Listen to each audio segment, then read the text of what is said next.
वस्सलामु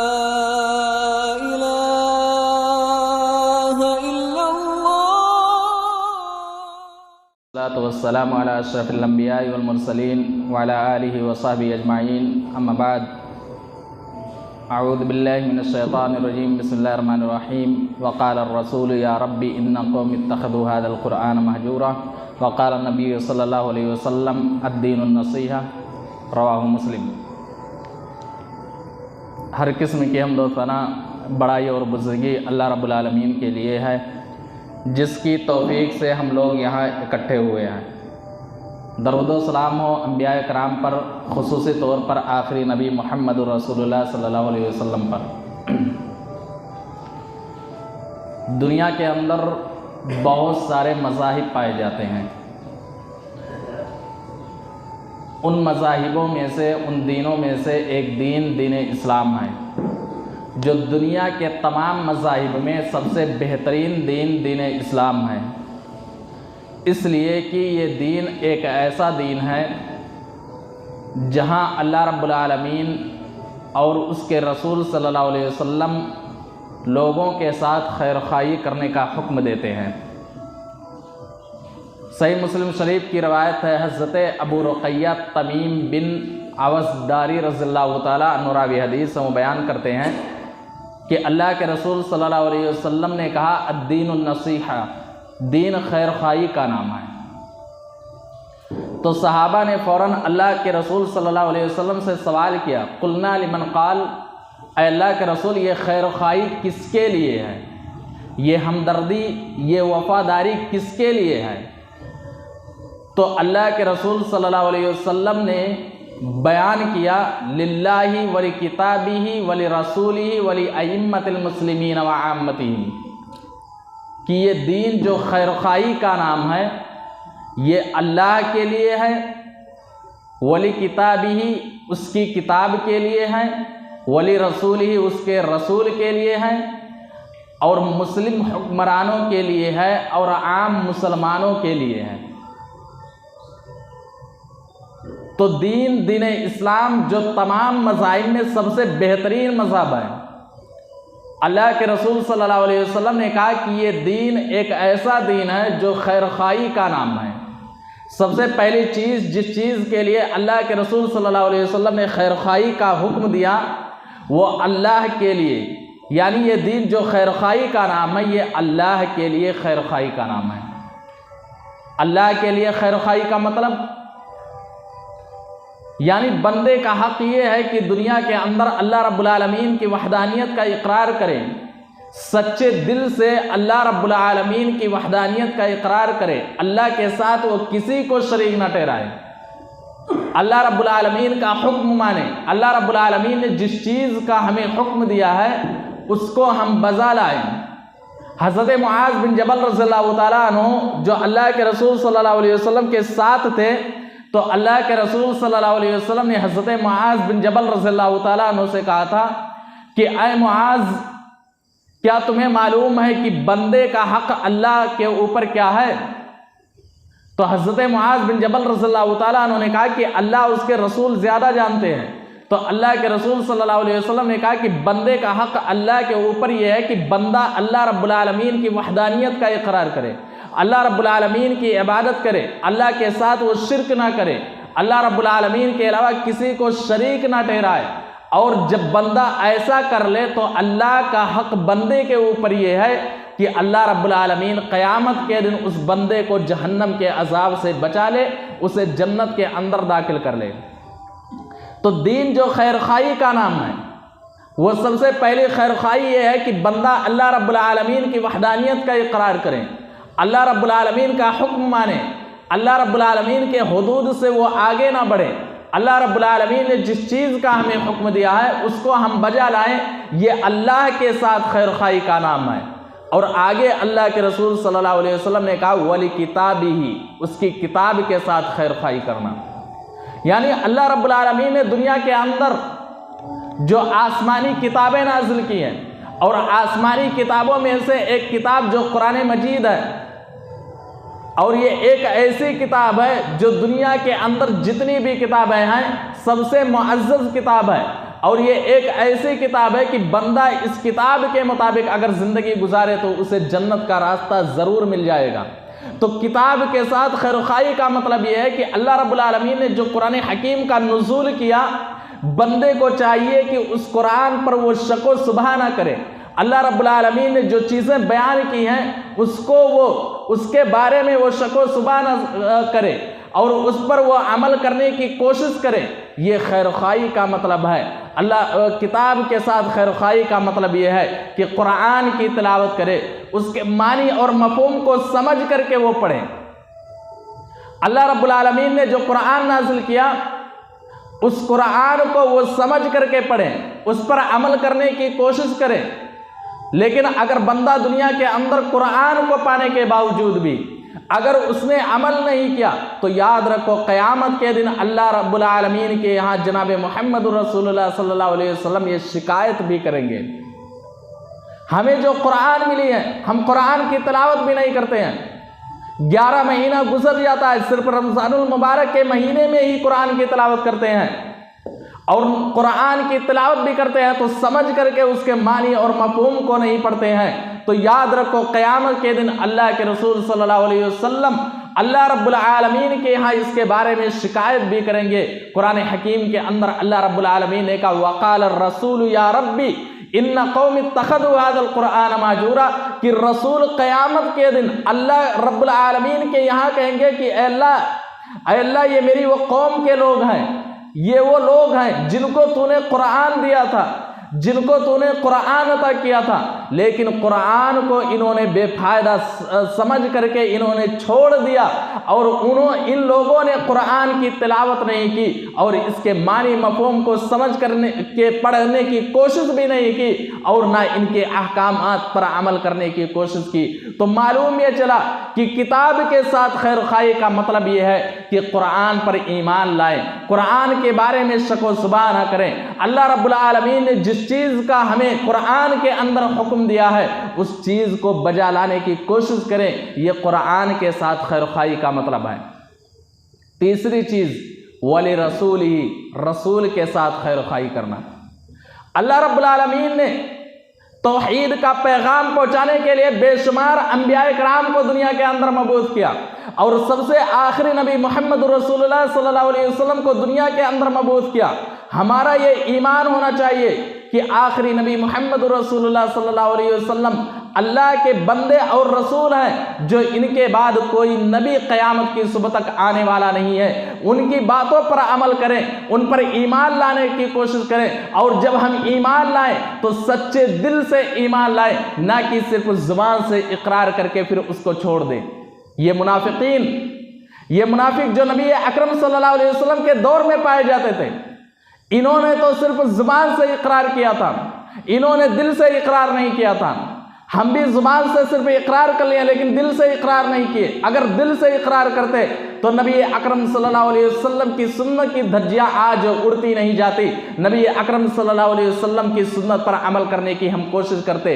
मुनाफिकीन नबी अकरम सल्लल्लाहु अलैहि वसल्लम के पास आते तो कहते ऐ अल्लाह के रसूल, हम आप पर ईमान लाए हैं। कुरान हकीम के अंदर अल्लाह रब्बुल आलमीन ने आयत करीमा नाजिल करके उनके इस बात को झुठलाते हुए कहा इज़ा जाअकल मुनाफिकून क़ालू नशहदु इन्नका ला रसूलुल्लाह। ये मुनाफिक जब आते हैं आपके सामने तो ये कहते हैं कि हम गवाही दे रहे हैं कि आप अल्लाह के रसूल हैं। अल्लाह रब्बुल आलमीन कहता है कि अल्लाह भी जानता है कि आप अल्लाह के रसूल हैं, लेकिन अल्लाह गवाही दे रहा है कि ये मुनाफिक जो हैं ये झूठे हैं। ये जुबान से रसूल का तो इकरार करते हैं लेकिन दिल से ये आपको नबी मानते नहीं हैं, दिल से ये आपकी रसालत का इकरार नहीं करते हैं। तो मालूम ये चला कि रसूल के साथ खैर खाई का मतलब ये है कि आप सल्लल्लाहु अलैहि वसल्लम की सुन्नत पर अमल करने की कोशिश करें, आप सल्लल्लाहु अलैहि वसल्लम की मोहब्बत का इजहार करें, आप सल्लल्लाहु अलैहि वसल्लम से मोहब्बत करने की कोशिश करें। और जिसने नबी से मोहब्बत की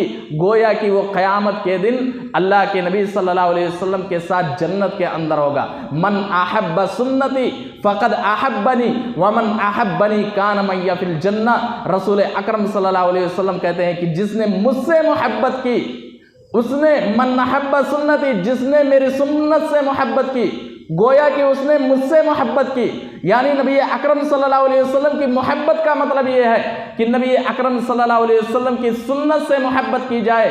तो नबी अकरम सल्लल्लाहु अलैहि वसल्लम की सुन्नत से हम मोहब्बत करेंगे तो गोया कि नबी अकरम सल्लल्लाहु अलैहि वसल्लम से मोहब्बत होगी। और जब नबी से मोहब्बत होगी तो क़यामत के दिन अल्लाह के रसूल सल्लल्लाहु अलैहि वसल्लम का साथ जन्नत के अंदर नसीब होगा।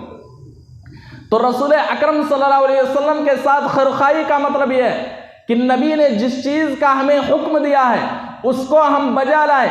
नबी अकरम सल्लल्लाहु अलैहि वसल्लम से मोहब्बत का इजहार करें। आप सल्लल्लाहु अलैहि वसल्लम की सुन्नत का इनकार न करें। आप सल्लल्लाहु अलैहि वसल्लम की इताअत करें। वमा आताकुमुर रसूल फखुदू वमा नहाकुम अन्हु फंतहू, कि अल्लाह रब्बुल आलमीन खुद कहता है कि नबी जो कुछ दे उसको ले लो और जो नबी जिस चीज़ से मना कर दे उस चीज़ से बाज आ जाओ। ये रसूल सल्लल्लाहु अलैहि वसल्लम के साथ खैरखाई का मतलब है। वली रसूली वली अइम्मतिल मुस्लिमीन व आम्मतिहिम। चौथी चीज़, मुस्लिम हुक्मरानों के साथ खैरखाई करना। दुनिया के अंदर जो अमीर पाए जाते हैं, जो मुस्लिम हुक्मरान पाए जाते हैं, अगर हमारा अमीर, हमारा जिम्मेदार या हमारा हुक्मरान मुसलमान है और हमें इताअत के कामों का हुक्म दे रहा है तो हमें बजा लाने में कोई पीछे नहीं हटना चाहिए, बल्कि उनकी इताअत करनी चाहिए। अगर वो किताबुल्लाह और सुन्नत रसूल के मुताबिक हमें हुक्म दे रहा है तो उसे बजा लाने की कोशिश करनी चाहिए, उसकी नाफरमानी नहीं करनी चाहिए। ये मुस्लिम हुक्मरानों के साथ खैरखाई का मतलब है। लेकिन आज दुनिया के अंदर बहुत सारे ऐसे हुक्मरान पाए जाते हैं जो मुसलमान हैं, लेकिन लोग उनके बारे में इख्तलाफात करते हुए नजर आते हैं।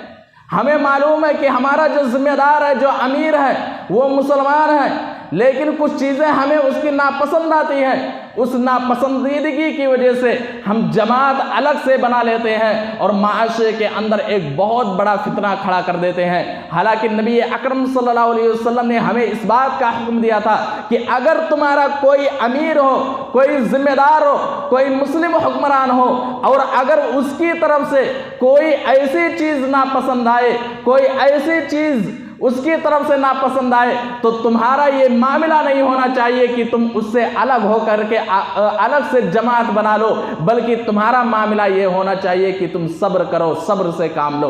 अल्लाह के रसूल सल्लल्लाहु अलैहि वसल्लम ने कहा था, मन रआ मिन अमीरी शय्यन फल्यकराहु यकराहु फल्यस्बिर, कि अल्लाह के रसूल सल्लल्लाहु अलैहि वसल्लम ने कहा कि तुम में से जो कोई भी आदमी अपने अमीर की तरफ से कोई ऐसी चीज़ देखे जो नापसंद हो तो उसे चाहिए कि वो सब्र करे, ना कि वो अलग से जमात बना करके वो इख्तलाफात पैदा कर दे। तो मुस्लिम हुक्मरानों के साथ नबी अकरम सल्लल्लाहु अलैहि वसल्लम ने वफादारी करने का हुक्म दिया, खैरखाई करने का हुक्म दिया। यानी हमारा जिम्मेदार अगर मुसलमान हो, अगर हमारा हुक्मरान जिम्मेदार हो तो हम उसकी इताअत करें। अगर वो अल्लाह, उसके रसूल, किताबुल्लाह और सुन्नत रसूल के मुताबिक हमें हुक्म दे रहा है तो दीन जो खैरखाई का मतलब है, नबी अकरम सल्लल्लाहु अलैहि वसल्लम ने कहा कि तुम उनकी बातों पर इताअत करो। और अगर कोई समाज और माशरे के अंदर ऐसा जिम्मेदार है, ऐसा अमीर है जिसकी वजह से पूरे समाज और माशरे के दरमियान इख्तलाफात पाए जाते हैं, तो उस अमीर की जिम्मेदारी ये बनती है कि अगर उसकी वजह से पूरे माशरे के दरमियान इख्तलाफात पाए जाते हैं तो एक अमीर की जिम्मेदारी ये बनती है कि हज़रत हुसैन रज़ियल्लाहु ताला अन्हु की सीरत पर अमल करते हुए वो उस ओहदे को छोड़ देना चाहिए। समाज और माशरे के अंदर ऐसे जिम्मेदार भी पाए जाते हैं जिनकी वजह से पूरा माशरा इख्तलाफात किए हुए होता है और बहुत बड़ा फितना भी पैदा होता है, लेकिन वो उस जिम्मेदारी को छोड़ने के लिए तैयार नहीं होते।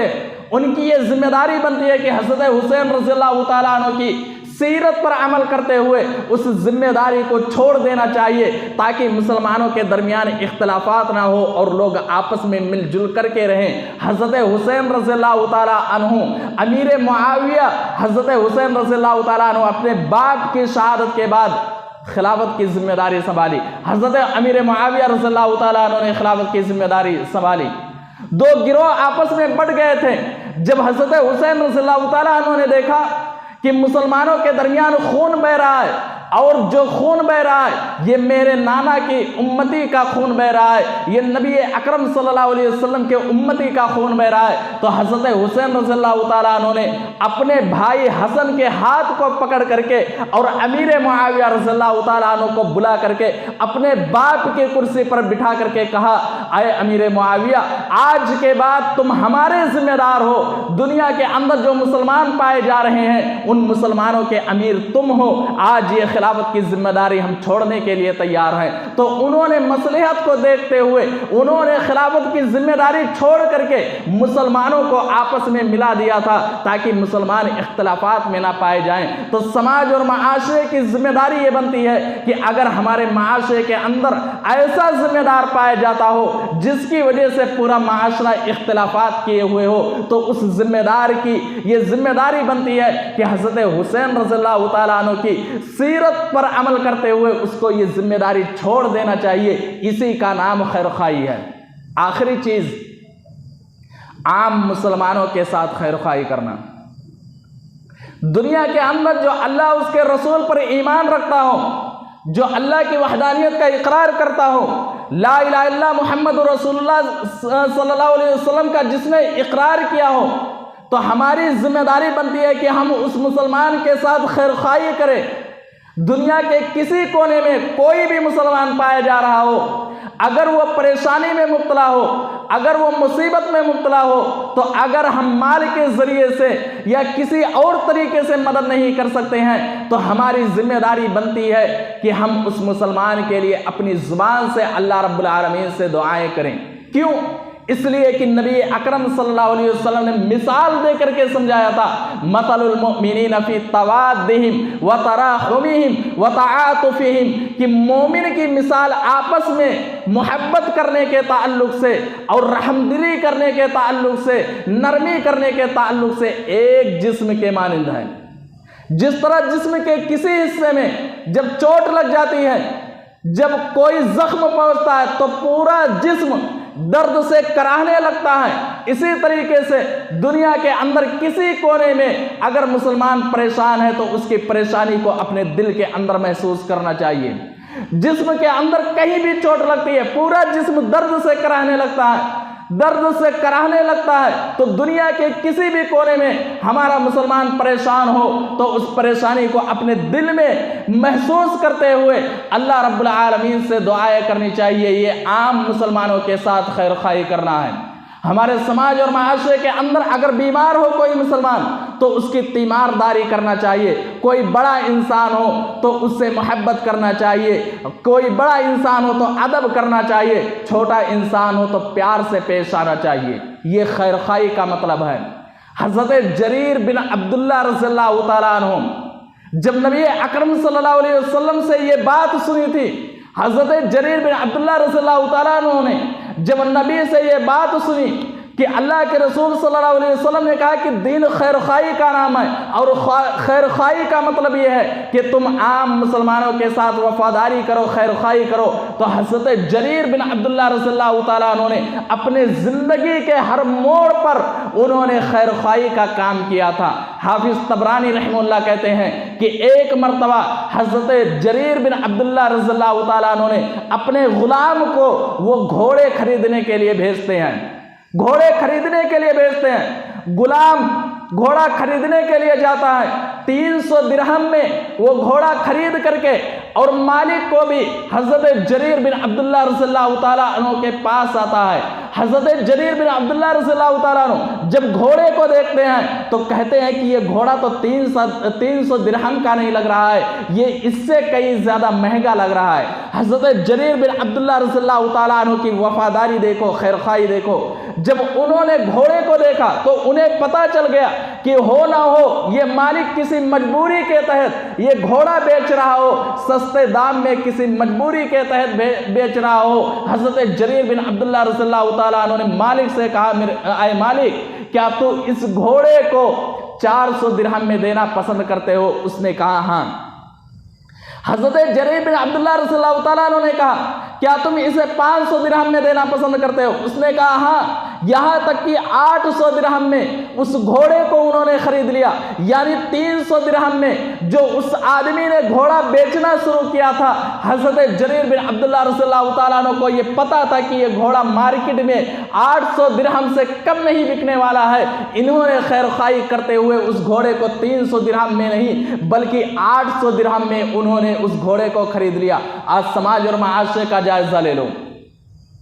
हमें मालूम है कि हमारे माशरे में रहने वाला एक आदमी जिसने कल मोबाइल खरीदा 20,000 में, लेकिन आज मजबूरी की वजह से उसके घर पर कोई परेशानी आ गई, बीमार हो गया, मजबूरी की वजह से आज वो 15,000 में बेच रहा है। हम उसकी मजबूरी को देखते हुए हमें मालूम है कि ये इंसान मजबूर है, किसी मजबूरी के तहत जो कल मोबाइल खरीदा था 20,000 में, आज ये 15,000 में बेच रहा है। अब हम उसकी मजबूरी का फ़ायदा उठाने की कोशिश करते हैं, हम उसकी मजबूरी का फ़ायदा उठाने की कोशिश करते हैं। वो आदमी जिसने कल अभी 20,000 की मोबाइल खरीदी थी, आज वो 15 का बेच रहा है। हम ये कोशिश करते हैं कि इस मोबाइल को 10,000 में खरीद ले। ये हमारा मामला है। हालांकि हमें मालूम है कि अभी एक दिन हुआ है जो इसने 20,000 का खरीदा है। खैर खाई का मतलब ये नहीं है, खैर खाई का मतलब ये है कि 20,000 का अगर उसने खरीदा, एक दिन गुजरा है तो उतना ही उससे पैसा काटो जितने में उसे कोई तकलीफ ना हो, वो अपने उस सामान को बेच ले। ये हजरत जरीर बिन अब्दुल्लाह रज़ियल्लाहु ताला अन्हु ने उस घोड़े को खरीद करके पूरी दुनिया वालों को ये पैगाम दिया कि किस तरीके से एक मजबूर इंसान की मजबूरी का फायदा न उठा करके बल्कि उसके साथ किस तरीके से खैर खाई की जाती है। तो अल्लाह के रसूल सल्लल्लाहु अलैहि वसल्लम ने जो कहा अद्दीनुन नसीहा, दीन खैर खाई का मतलब है। तो सहाबा ने जो अर्ज किया था कि अल्लाह के रसूल ये खैर खाई का मतलब क्या है, तो खैर खाई का मतलब अल्लाह के रसूल सल्लल्लाहु अलैहि वसल्लम ने वजाहत के साथ अपने सहाबा को समझा दिया था, जो आपके सामने बयान किया गया। खुलासा ये है कि खैर खाई का मतलब ये है कि अल्लाह के साथ खैर खाई करें, अल्लाह रब्बुल आलमीन पर ईमान रखें, उसके साथ किसी को शरीक ना ठहराएं, उसकी इबादत करें, रसूल पर ईमान रखें। रसूल के साथ खैर खाई का मतलब यह है कि रसूल पर ईमान रखें, उनकी सुन्नत पर अमल करने की कोशिश करें, उनके साथ मोहब्बत का इजहार करें, उनकी नाफरमानी ना करें। किताब के साथ खैर खाई का मतलब यह है कि कुरान के मुताबिक इस दुनिया के अंदर ज़िंदगी गुजारने की कोशिश करें। मुसलमान हुक्मरानों के साथ खैर खाई का मतलब यह है कि मुस्लिम हुक्मरान, मुस्लिम जिम्मेदार अगर कोई ऐसी चीज़ का हुक्म दे रहा है जो चीज़ अल्लाह उसके रसूल की नाफरमानी नहीं है, तो हमारा ये मामला बनता है कि हम उसकी इताअत करें। आम मुसलमानों के साथ खैर खाई का मतलब यह है कि दुनिया के किसी कोने में अगर मुसलमान परेशान है तो हम उसके हक में दुआ करने की कोशिश करें। समाज और माशरे के अंदर कोई मुसलमान अगर भूखा सो रहा है तो उसे खिलाने की कोशिश करें, अगर कोई बीमार है तो उसकी तीमारदारी करें, रास्ता चल रहे हैं तो सलाम करने की कोशिश करें। और इसी तरीके से बड़ा इंसान है तो अदब करें, छोटा इंसान है तो शफकत और मोहब्बत से पेश आने की कोशिश करें। यही खैर खाई का मतलब है। अल्लाह रब्बुल आलमीन से दुआ है बारे इलाहा तो हमें खैर खाई, वफादारी, मोहब्बत करने की तौफीक दे। आमीन व आखिर दावाना अनिल हम्दुलिल्लाहि रब्बिल आलमीन।